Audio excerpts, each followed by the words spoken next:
Hi, James Lamattery here, and I want to give you an update on SB 50, SB 330, and the redrawing of transit priority areas in La Jolla.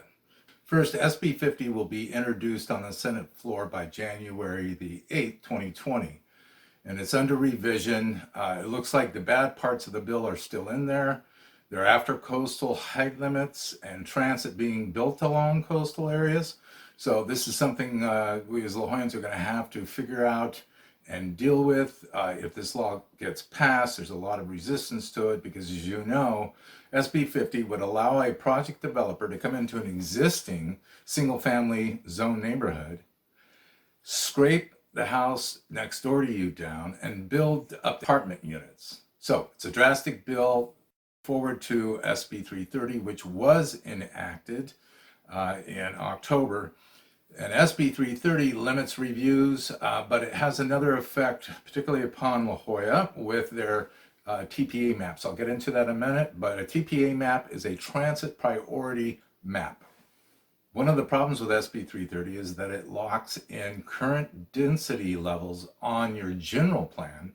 So irrespective of what you've done with your local community plans, if there's lower density called for at a site on your community plan, forget it. SB 330 just allowed the project developers to overstep your plan. To understand what TPAs are doing in San Diego, you have to understand the planning model of TOD, or transit-oriented development. So all of the growth forecasts, all of our RHNA numbers are regional housing needs assessment numbers, as many of you know. Those new growth targets are being put into what are called TPAs, or transit priority areas. Thinking goes along this line.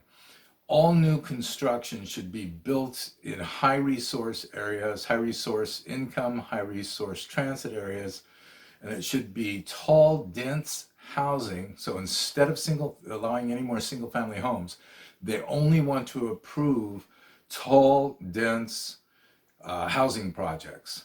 So developers, on the other hand, are saying, look, we can't afford to build affordable housing in the state of California because of land acquisition cost, building cost, rising, etc.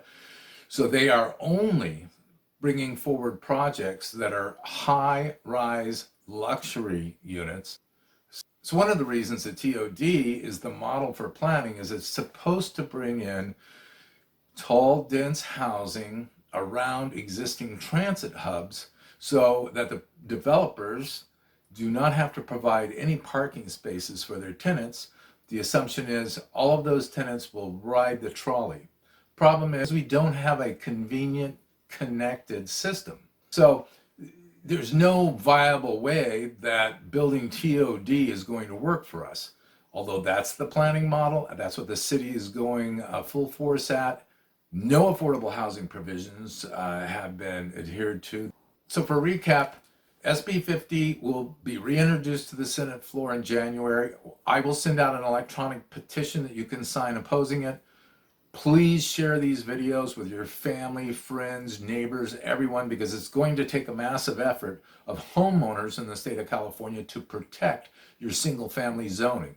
So if you're thinking of selling or buying or just renovating your property, please stay in tune with the new rules coming forward and the blocking of some rules that we need to do in order to keep our single family zone neighborhoods safe, secure, prevent them from being overpopulated and incredible parking wars. If people are building units next door to you and they now do not have to provide any parking spaces for those units,